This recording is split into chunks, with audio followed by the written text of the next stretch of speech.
I want to start off with something happy, warm, inviting. You can almost feel the warm breeze, the green trees, the happy brook babbling past you. This is an image taken from our camp out this past summer. So as I was trying to find something happy and warm to begin with, I was going through some pictures that I took. I can't remember what river this is, but this was just upstream from where we're jumping off of a cliff. How many people jumped off a cliff? Kathy, I know you did. Yeah, right? You lived to tell the tale. What an awesome thing, right? You can go on the camp out this coming summer in July, see happy, pleasant places like this, and if you want to, jump off a cliff. Now, you don't have to do that. You may be labeled weak if you don't, but that's up to other people. I will not judge you. But it was a blast. So there are a number of things coming up in spring and summer that maybe you've noticed in the bulletin and our calendar. That is one of them. Just take note of that, okay? Because before you know it, it's going to be, maybe it's already past time for you to choose what days you got off for vacation. And yeah, before you know it, it's spring and then it's too late. So take note of the dates.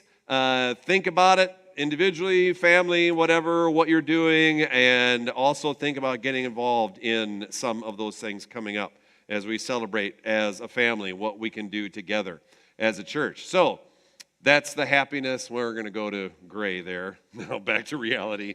Snowy, frozen, lifeless reality. This is going to be a wicked week, right? If you're watching the weather forecast tonight, and will the governor call school off? Who thinks he'll do it?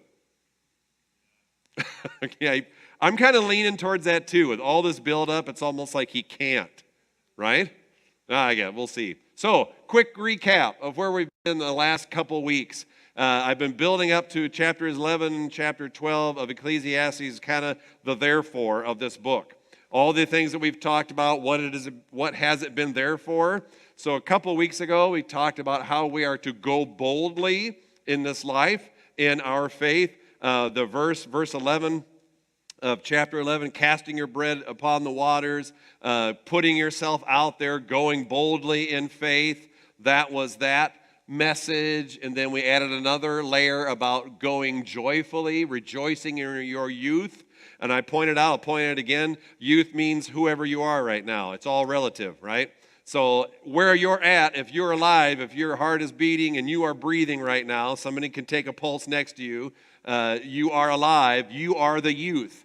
You've got an opportunity to use what you've been given. And even if you think it's little, well, a little is a lot in God's eyes. The way He's blessed you to go in a way that is joyful, considering what He's given you, all the blessings that we have to put forth and to enjoy in this life that we have.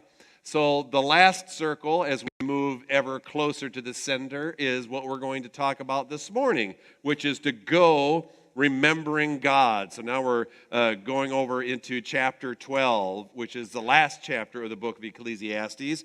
And you'll notice here that the flow of things is the center moving outward. So the preacher of Ecclesiastes starts with the bigger picture, I believe, and that idea of going boldly. But we do that in a joyful way. Why? How? Because we know God. We know who God is, and we choose to remember what we'll talk about this morning, who He is, and also keeping in mind who He isn't.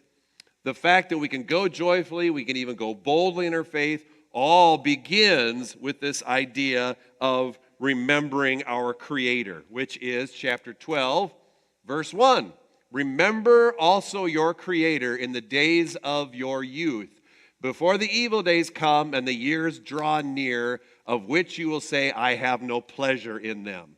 And then he goes on, we won't take the time to read verses 2 through 8, but he goes on in this very rich and deep poetic way of describing really the end of life. So, and he ends with that, with one last time speaking of vanity. So chapter 12, you go through all these different poetic metaphors of what life looks like towards the end. Okay, and then verse 8, vanity of vanity, says the preacher, all is vanity. That's the last time he says it. Many times, I didn't count them up, but many times throughout this book, he brings up meaningless. It's a vapor. It's all going to end. This is the last time he says it. When the only reason I bring that up is for this reason. There's a few more verses that we'll consider next week. Vanity does not have the final word. All that is difficult to grasp on to deal with, and some of you have dealt with some of the most difficult things, maybe with family members, maybe parents, maybe others. For some of us, maybe you're younger and all of this talk of end-of-life stuff is distant and that's somebody else and I'm young and I'll never die. Or maybe you're getting older and you have considered the fact that you won't live forever in a way that's a little more serious than others. And maybe you've walked the end-of-life kind of walk with some other people in your family or friends. So regardless of where you're at, vanity, meaningless, the end of life kind of stuff, the fact that it's all going to end, that's the reality in life under the sun. The preacher has made that, hopefully, if you've been with us, exceedingly clear. But that's not the end of the story. Death does not have the final word. And then the preacher will give us one more hint at the gospel at the end of chapter 12, which is next week. So we're not there yet. Well, where we are is this one verse. There's plenty in this one verse to give us reason to stop and consider, okay? And it really all comes down to that first phrase, that first part of that verse. Remember also your Creator. So what we're going to do as we start this morning is remember who our Creator is, which is kind of a big discussion point, right? So we'll begin with what the preacher has already said. If you've been here, we've covered this ground, but it's already kind of in the past now. So at least three things that pop to mind, very important things as we look at what the preacher has emphasized. The first thing, as we consider what he's teaching us about who God is chapter 3, verse 11, one of my favorite verses of this whole book, of this whole discussion that we've had. He says this, He has made everything beautiful in its time. Also, He has put eternity into man's heart, yet so that he cannot find out what God has done from the beginning to the end. God has put in the heart of every man and woman and adult and child this longing, this realization that especially as we grow becomes bigger, becomes deeper, that there's got to be more than this life. And I believe that's a cross-cultural, that is an everybody, every image of God person kind of thing. That there's something in you, even if life is really bleak and really harsh, but if you're still alive, there's something in you, even if you reject God outright, completely. But I'm still alive, why? Why am I getting up in the morning? There's something going on that's deeper, that's more significant than just getting a paycheck and just paying the bills and just getting the kids to school and just, whatever it is that you do that you fill your calendar with. Life is bigger than that. It's more important than that. And God has put that in every heart. And He's made it and He's done it in this beautiful, mysterious, longing, huge kind of way that keeps us going. There's got to be more. And I know it's out there. I just can't quite reach it. I can't quite grasp it. I can't understand fully, completely what it is. But I know it's worth living. I know there's something to it. That's a God purposeful thing that He's put into us as a part of His image. So that's part of what remembering who your Creator is about. He has a greater purpose. The second one, He made mankind good, and I keep settling for less. So chapter 7, verse 29 says this. See, the preacher says, this alone I found, that God made man upright, but they have sought out many schemes. From the very beginning, the first people, Adam and Eve in the garden, He made upright. They had this perfect relationship with God, untainted by sin or disappointment or frustration or dysfunction of any kind, any shape. They had unbroken fellowship with God. He made man upright. But as we know with Adam and Eve, all through, this moment, we keep seeking out schemes. We try to put the equation together so that we're in charge, so that we have the advantage, so that we know what's going on, that it somehow works out in our favor, that is life and all the things that we do. That's the scheme. We'd say it different ways. We tweak it or adjust it or whatever, but ever since Adam and Eve, when they started to doubt if really God had their best purpose in mind, from that moment on, it's a part of all of us. The scheming that he mentions, it's ancient, but it's also modern. We're trying to figure it out in a way that puts us first, the way that we have the advantage. And finally, his ways are beyond mine. Chapter 11, verse 5. As you do not know the way the Spirit comes to the bones in the womb of a woman with child, so you do not know the work of God who makes everything. We just don't know yet. Now we're learning, we're expanding our knowledge, we're getting a better understanding of God, of how he's doing things, but we're still not to the point where we'd like to be. There's still an element of mystery about the profound, full nature of God and how he works and what he does. So we've got to say that we don't know as much as what we'd like to, or maybe as much as we think we do.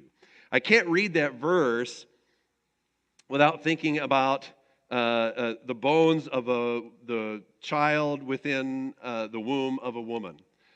Mitch mentioned as he prayed, and maybe you've seen in the news all the controversy being stirred up, at least with some. It's controversial what the state of New York did. Little is known all the way back to 1973, the Roe v. Wade decision. Little was known at that time regarding really what makes up the core elements, the stuff, the genetic makeup of man, of humanity.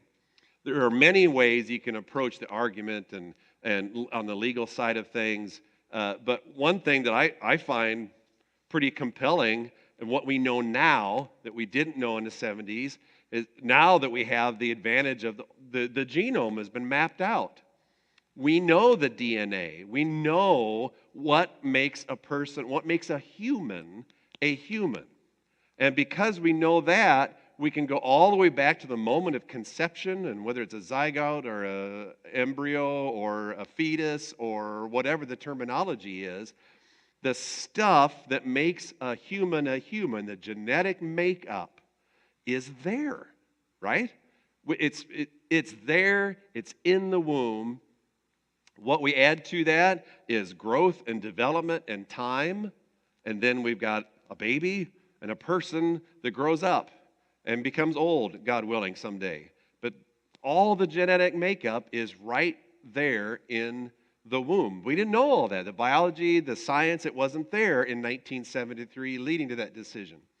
So one thing that we do know now is if you're wondering, if you're questioning, or if anybody's questioning, what is that pre-birth entity in a woman? Well, it's a human. And there's no denying the science of what that means. The DNA, the genetic makeup is all there. You add time and everything else, but it's still a human. So what we see happening and what is taking place in our culture since 1973, the legalization of the ending of the life of a human because of a choice. And that's become part of our culture, that's part of our discussions, part of the language that we use. What we've learned about the science, I hope, can possibly push forward the more moral and ethical debate. Where is it even possible in the legal code to decide, to elect, to end the life of a human? And where does that lead us as a society? That's where we've got to be talking. That's where we need to be discussing things. But even before all that, we see in this verse, and what the preacher is talking about is, as you do not know the way the Spirit comes to the bones of the woman, we can't really comprehend or grasp how God not just puts the genetic makeup together, the DNA together, but as he stamps his image on the new life of a person, making that, preborn baby more than just, if I could say it like that, a human, but an image bearer. That God has put his stamp on that little child, that little one, that God has said, all those things that we affirm when we read that psalm, that he has known all of us before we're ever born, that he has a plan, that he has knit us together in the womb, that nothing is taken for granted and nothing's a surprise to God, that God has intentionally put his image on us, that there is a soul that is a part of every human being. And as we learn more, now we don't learn everything, we're going to grasp everything and how God works, but we have learned that, and it is important for us to take the next step in following through in what it is that we know. So that's kind of a tangent, sorry about that, but let's get back to the passage. All of these things that the preacher is talking about, the greater purpose that God has, and that his ways, even though we're starting to learn more, they're truly beyond our full comprehension and grasp. And we keep, settling or keep trying to scheme our way to God, to try to figure things out. All of these point to our deeper need for the holy other, that is God. The deeper need that we have, that as we continue on wherever life's journey takes us, there are times, there are moments, there are situations, there are circumstances that, we get smacked in the side of the head, and we begin to realize that there's got to be something more. There's got to be something deeper, and my scheme hasn't worked. And even though I'm learning and growing, there's something I'm still missing. That's where the preacher takes us throughout this entire book as he continues to enlighten us in a spiritual way. I read this past week that I thought was important enough to share it with you guys. Derek Kidner, very influential in this entire series, in his book, The Message of Ecclesiastes, says, "For our part, to remember him is no perfunctory or purely mental act. It is to drop our pretense of self-sufficiency and commit ourselves to him. Such at least is what in Scripture it demands of man in his pride or his extremity.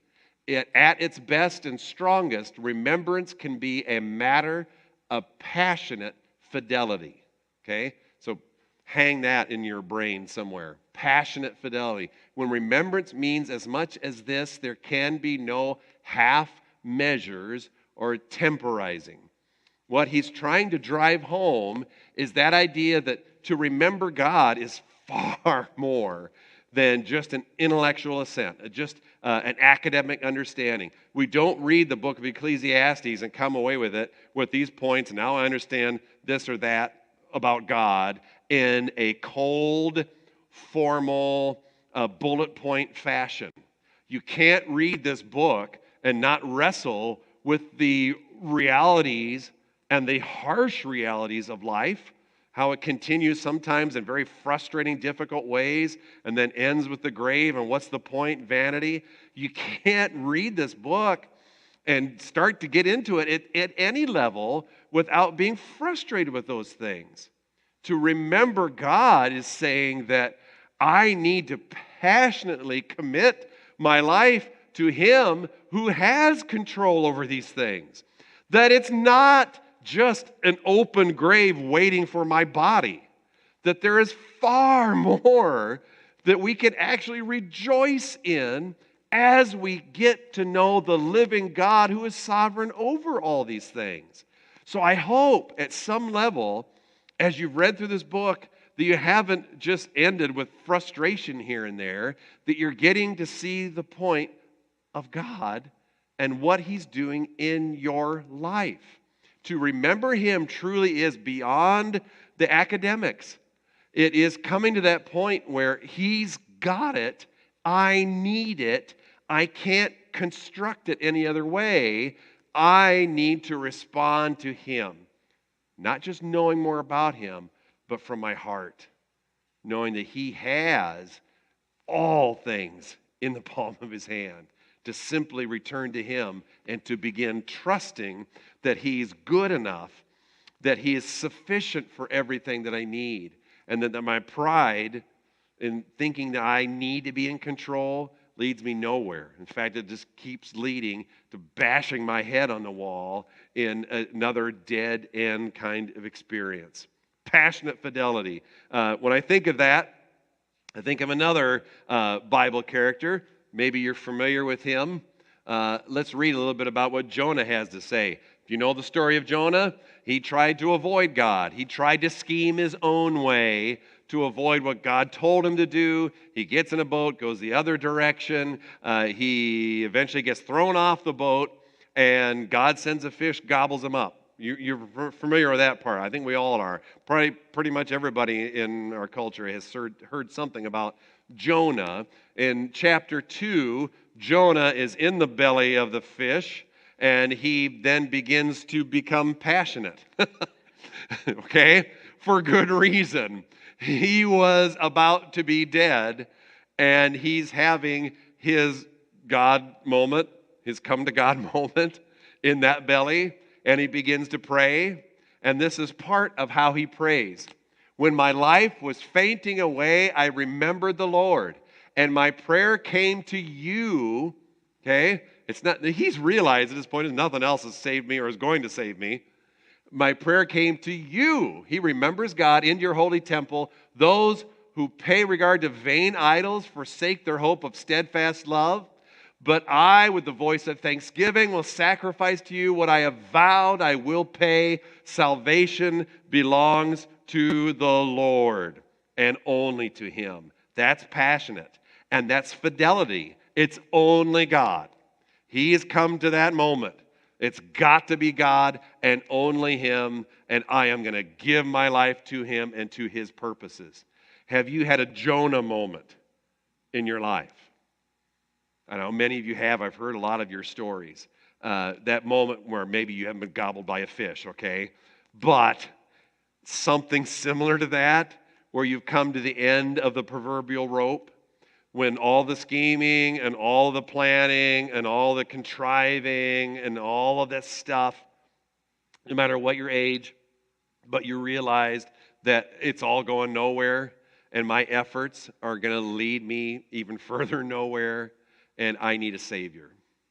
Salvation is from Christ and only him. That's a Jonah moment. Have you had that moment?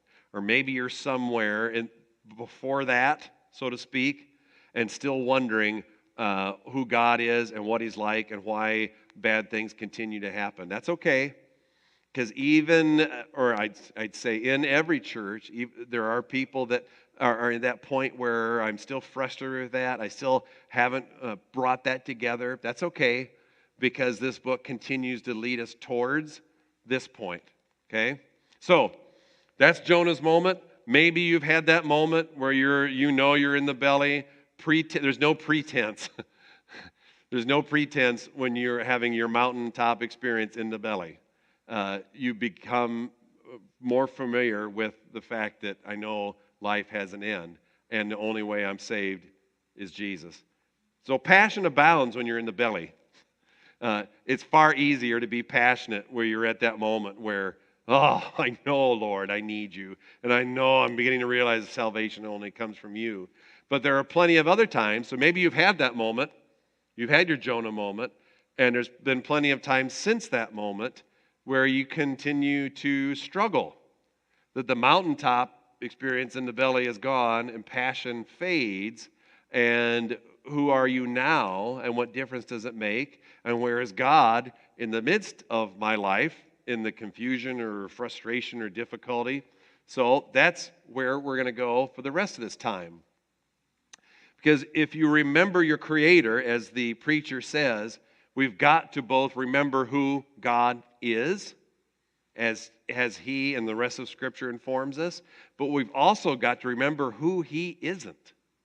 And that has a lot of importance, especially for us who are on the other side of your Jonah belly moment. and where you're wondering who is God and what is he doing and where am I at and what's the point of all of it, maybe it's, I'd say at least as important as remembering who God is, that we also remember who he is not. So, Scripture informs us. There's a lot that Scripture has to say about remembering who your Creator isn't and keeping that fresh in your mind and in your heart as you go forward. God knew that this would be a struggle from the garden forward, remembering who he is and who he isn't. So he lays out a number of ways, a number of different ways that we can interact with him and be reminded and keep things straight. One of the things that he did, we have to go all the way back to Exodus to see it and be reminded of it, is giving us the Decalogue, the 10 Commandments. Far more going on than just a moral or legalistic do and don't list, okay? So we're going to consider parts of, actually just the first 2 commandments. I don't have those on the slide, but they are in Exodus chapter 20. I'm going to read just a little bit for you this morning to give us an understanding of why this is so important, okay? We don't read the 10 Commandments every day. Maybe we should, especially the first 3 or 4, because of what they tell us about the nature of God and our response to him. So the first commandment, Exodus chapter 20, God introduces himself again. And he says in verse 3, you shall have no other gods before you. So there's no other God before or even beside or around or any place near God. It's only God. But the second commandment sometimes gets confused with the first because it sounds similar and they really are connected, and they need each other, but it's different. So you shall have no other gods before me. And he also says, you shall not make for yourself a carved image or any likeness of anything that is in heaven above, or that is in the earth beneath, or that is in the water under the earth. You shall not bow down to them or serve them, for I am the Lord your God. I am a jealous God. And he goes on to list the consequences of compromising. So he stresses, you shall not make an image or any likeness of God to bow down and serve. So the first commandment, no other God. It's God alone. There's one God, okay? But the second one takes us another step that sometimes we forget about. So what I think he's saying in that commandment is, have nothing else that represents God as you would like him to be. And that's real important for our discussion this morning, remembering who God isn't. Did you catch that? Nothing else that represents God as you would have him to be or as you would like him to be. Another likeness. God, if you could only be more like this, whatever this is, whatever this image is that you create, maybe physically, for those who had idols, physical, real, actual idols, yeah. But you don't have to have something you created with your hands. It could be something that your mind and your heart puts together. Another likeness. God, I'll worship you if you're like this. Are you with me so far? Okay? That is the second commandment. And we've been breaking it ever since. But we break it sometimes in really nice church religious ways, in subtle ways, in ways that you really got to be mindful of to keep remembering who God is and who God isn't. Because the likenesses that we create are always very nice and acceptable in our culture. Same thing with ancient Israel as they enter the promised land. They're surrounded by cultures that had idols, that had likenesses. And it was so easy to get sucked into the existing cultures, the existing standards for God. God knew that. That's why God said, you are mine. I set you apart. Make sure that you know who I am and who I'm not. So, we'll look at Exodus 32.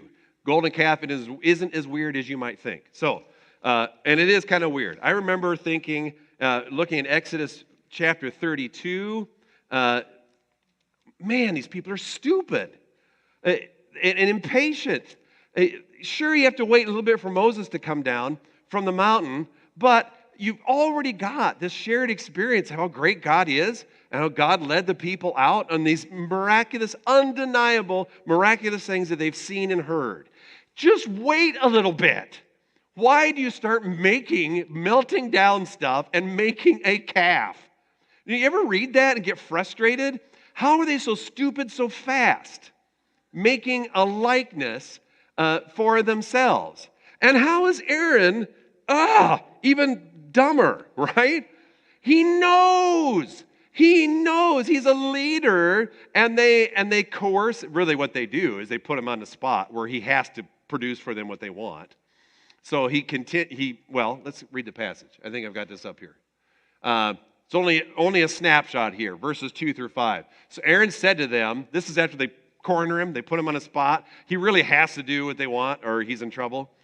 So take out the rings of gold that are in the ears of your wives, your sons, and your daughters that they probably got from the Egyptians as they left Egypt. So that's, they should have this. That makes sense. And bring them to me. So all the people took out the rings of gold that were in their ears and brought them to Aaron. And he received the gold from their hand and fashioned it with a graving tool and made a golden calf. Ugh. All right, let's go on. And they said, These are your gods, O Israel, who brought you up out of the land of Egypt. When Aaron saw this, he built an altar before it, and Aaron made a proclamation and said, tomorrow shall be a feast, not to these gods. What does he say? A feast to the Lord, the God, Yahweh. So what does he do? First of all, he's saying, these are your gods. There's only one golden calf, right? So why is it plural?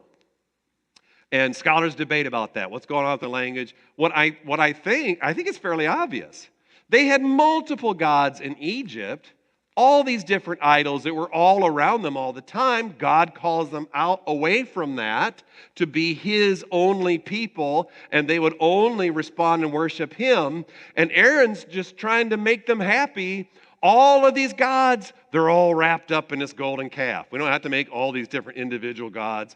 And the calf was also an image that he stole from ancient Egypt, so that kind of sweetens the deal. All these gods are this God right here. And in fact, he then makes it a whole syncretistic thing, because it's not just those gods, but he connects the worship of the calf and everything that they knew in the past with the God. We're going to make tomorrow be a feast and a festival, so they've already heard about some of these things. And now he's just saying he's wrapping it all together. It's all good. It's all here. You've got this likeness of the God. There's nothing else that we need. And how do the people respond? I don't know the rest of the passage on there, but how do they respond? It's orgy time. That's how they respond. It's endless drinking orgy party time around the golden calf. And we're going to stop there with the story, because here's the deal. Truth is, we're like them. And we're always one bad worship decision away from an all-out orgy. Now, that sounds really weird. You're wondering, what am I saying? Now, think about it. This looks so foreign, Exodus, making a golden calf and the weird party that happens, and they're primitive and backwater hayseeds, right, from a different bygone era. But it's easy to say that.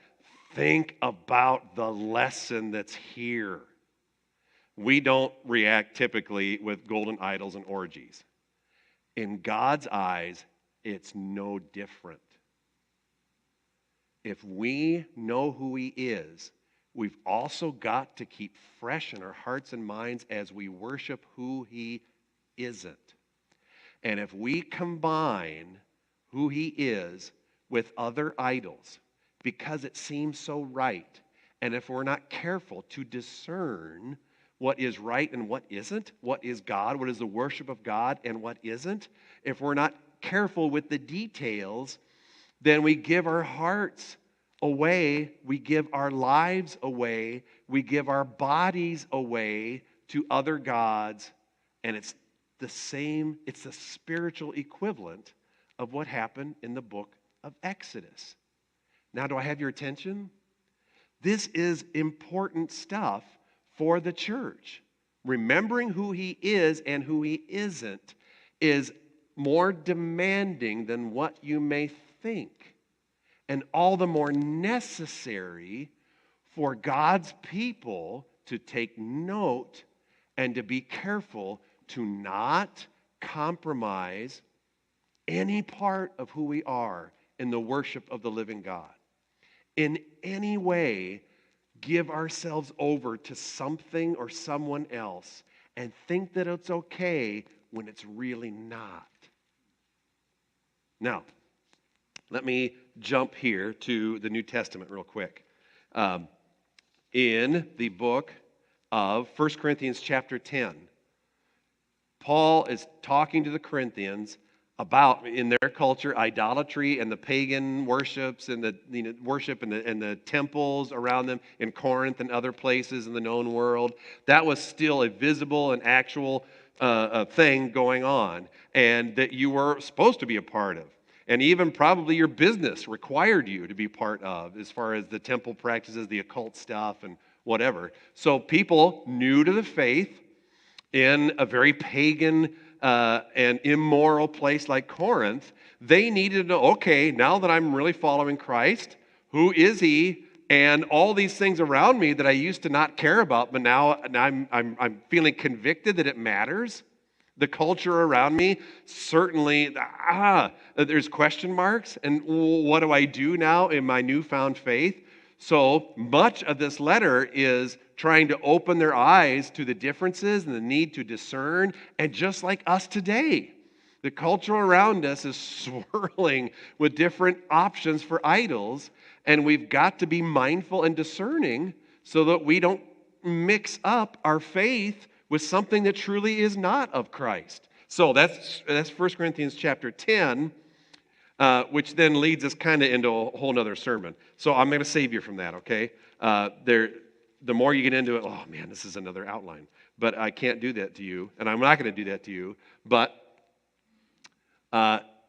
there's the outline, okay?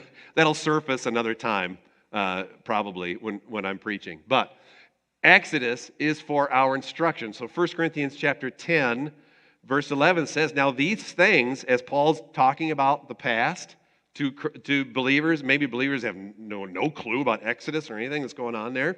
He says, these things happened to them as an example, but they were written down for our instruction, on whom the end of the ages has come. On us, in other words, we are now responsible as the church to learn from the past. We can't just ignore that because we're different now or we know better or whatever. No. Remember what people had to go through and learn from it. It's from our instruction. So that Exodus passage is for our instruction today, is what he's saying.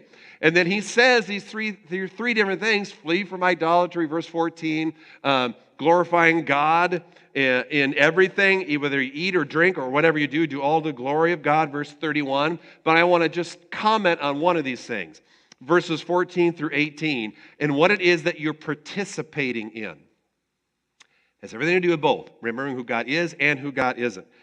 Verse 14, therefore, my beloved, flee from idolatry. He's finishing that first point. I speak as to sensible people. Judge for yourselves what I say. The cup of blessing that we bless, is it not a participation in the blood of Christ? He's talking about communion and fellowship and eating together, okay? The bread that we break, is it not a participation in the body of Christ? Because there is one bread, because there is one bread, we who are many are one body, for we all partake of the one bread. Consider the people of Israel are not those who eat the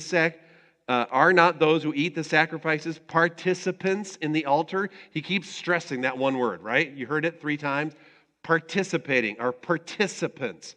He's going from idolatry to then establishing concrete things that the church should do and shouldn't do.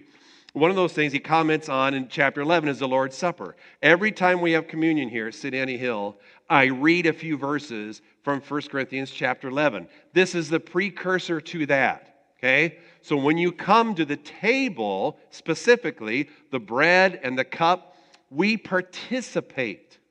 We don't do that as just another religious function, whatever, mindlessly going through it. We participate with everything. We reject the idolatry. We reject whatever is brewing or swirling in the culture around us. We don't just say, oh, yeah, that's something important. We put ourselves into it. We participate. What Christ did, we recognize is something he did for us. It's something that's in us. Why else do we actually drink the cup? Why else do we eat the bread? There's nothing magical about that, but we participate.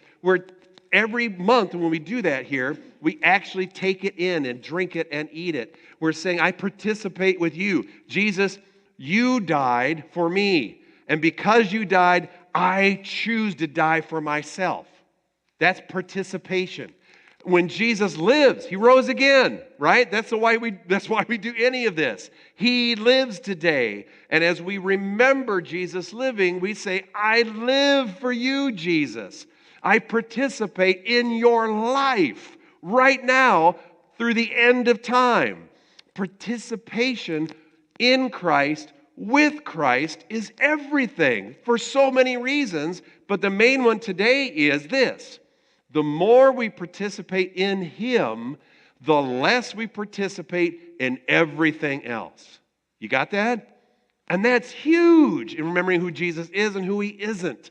You can't just see things from a distance. You've got to get in it with all of you if you're a follower of Christ. Participating in what Jesus has done is critical for life in him.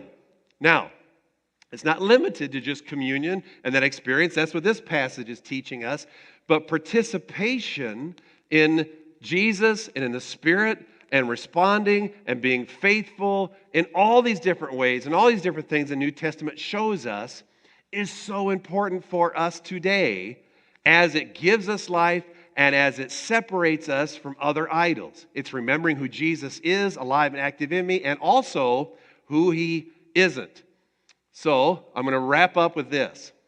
These, you see a list there, are gifts to help us remember. They are things that we should be actively participating in. Not as a follower of Jesus. It doesn't earn you any special privilege before Christ. You know that. I'm not saying that.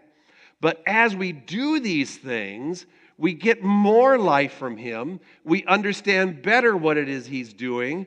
We experience the things that he wants us to. And we also more clearly separate ourselves from all those other influences and even idols. Communion we talked about, and baptism. But also these other things, we commonly refer to communion and baptism as ordinances, okay? Because they're things that Jesus did himself and directly commanded that we do and we participate in. But also fasting, Sabbath rest, scripture study, the giving, not just of finances and resources in that way, but the giving of our very lives. If there's any New Testament principle for giving, it's to give everything. Life, breath, everything that you have. Okay, that's the challenge in Christ. Discipleship, being mentored or discipled to become more like Jesus. What is the Great Commission? To make disciples. That's not another option. We all should engage in that. And then also being a witness of Christ. That's the other thing that Jesus says. You will go and you will be my witnesses. Those are things that we've got to take seriously when it comes down to following Christ. So, I don't know why my phone is making a noise. I'm going to shut that off. That's the weirdest thing that's happened to me yet. Okay, so as we finish, I'm asking for your help with something. As we go into February, we're wrapping up Ecclesiastes. I want to do kind of a mini-series on why participating in these things give life and are so critical for us. And what I'm asking for you is this. If you've experienced and learned something in one, even if it's just in one of those areas, some way that God has used that to inspire you and motivate you, to move you forward in your faith, I want to hear about it. The elders want to hear about it. If you, even so crazy, you would actually stand up and talk about it in front of the church, great. You don't have to do that. Even if it's something simple or short that you've learned, that you could put in an email that you'd be willing to share with the church. One of the beauties of being the church is we need each other, and in these areas, we can learn from each other. That's important. Some of these things I'm very passionate about more than others, and you probably already picked up on that.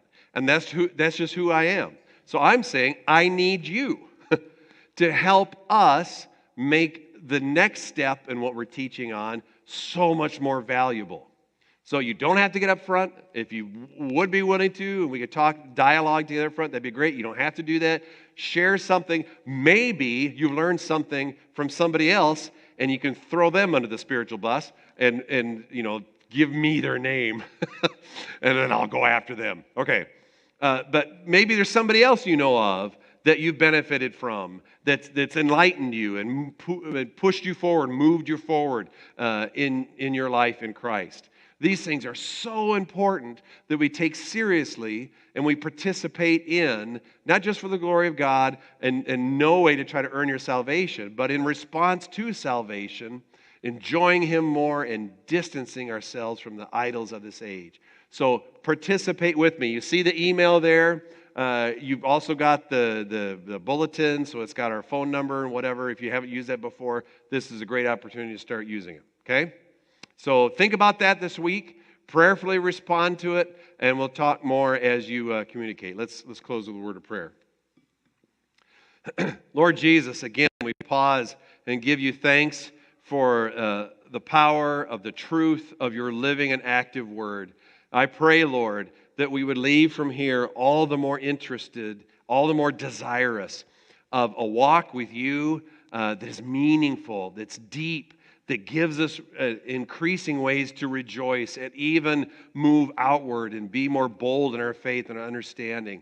Lord Jesus, we consider this mega theme in your word of remembering you in all of the things that you've done and continue to do, that enliven our hearts, cause us to respond to you with a deeper sense of wonder and awe at a God who would stop and choose to love me and send His Son to die for me, to release me so that I give all the blessings that you pour out on me. It's too much at times, Lord, to even be capable of believing that you're that good and that you give us these ways to respond in you, to find more joy in you, to find more life in you. So, Lord, enable us as a church to lean on each other, to teach each other, to spur each other on towards the kind of love and good deeds that pour forth from a life that is given over to you in joy and praise. So fill our voices again this morning as we end our time in worship, in song, and enliven us, Lord, to all that you have that maybe we're neglecting that we can participate in. Leave us empty, Lord, if we're not doing that. And then, Lord, fill us as we continue, or maybe even as we begin to respond to what you have given. In Jesus' name, amen.